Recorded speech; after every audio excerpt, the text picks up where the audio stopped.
War on poverty or war on the poor? Depends on who you ask about Wisconsin Governor Scott Walker's welfare reform plan that could go national if picked up by the GOP. One Democratic state rep claiming this, quote, instead of helping hardworking families get ahead, Governor Walker and Republicans are ramming through legislation that will only make their lives harder. The governor thinks that going after struggling families is the best way to fire up his base heading into a tough re-election bid. Well, let's ask him about it. Governor Walker, Republican, joins us now. Great to see you tonight, sir. Thanks for having me on. Glad to be with you. Okay, so let's talk about some of what's got them upset. There are stricter work requirements. There are people who will be excluded from welfare programs if they have homes or cars over a certain value. There are a lot of things that have upset the left. How do you respond? Well, that's just it. They say it's making it harder to get government assistance. We say it's simple. It's about getting a job. We've got 3% unemployment.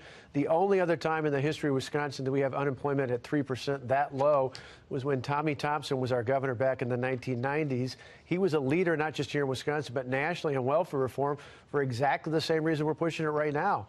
We've got anywhere from 80,000 to 100,000 job openings each week on our state website, jobcenterwisconsin.com. We need to get people off the sidelines and into the workforce. And we can do that with the kind of job training we're putting in place and the work requirements that say, if you're working age and able-bodied, we expect you to be in the workforce or we're going to train you, and we expect that you're able to be screened for a drug test. Why? Because people every week, sometimes every day, tell me they need able-bodied working adults and they need people who can pass a drug test, and that's exactly what we're doing. All right, I want to read you a quote from Sherry Tussler. She's the executive director of the Milwaukee Hunger Task Force. She says this: it's going to create hunger in the dairy state. More children, more families, more working people of low incomes are going to go without food. Vilifying low income people for needing assistance to put food on the table is just bad policy. Well, she's just wrong on that, and the facts bear that out. We started out originally with going after food share. That's the food stamp program. I'm proud to tell you we've helped more than 25,000 people transition from government dependence to true independence through the dignity that's born of work. We can do that for more people. Even when it comes to things simple as screening for drug testing, we make sure that if someone fails a drug test, we don't just kick them out to the streets. We actually set money aside, resources aside, to help with rehabilitation. Why? Because we know if we get someone healthy, we can get them back up on their feet again. If we get them employability training and we get them resilience to get back into the workforce again, yeah, they need a little coaching, but along the way, we can find a job for everyone. That's great for taxpayers. That's great for employers who desperately need more workers in our state. But most of all, it's best for that person, because ultimately, nobody ever signs a high school yearbook saying good luck becoming dependent on the government.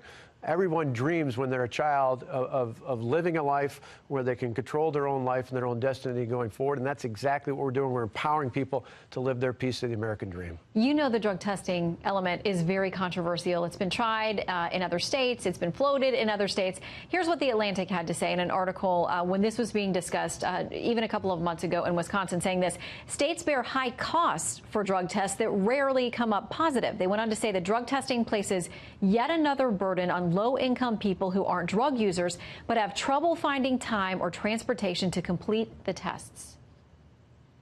Again, a lot of red herrings out there. We've made it one-stop, easy, convenient places for people to go through this process. We have an easy screening process. They're just looking for excuses to keep people dependent on the government. That's the difference. Those on the left want people to become dependent on the government. We see it not only with welfare, we see it with many other programs. We actually believe in the individual. We believe in the person.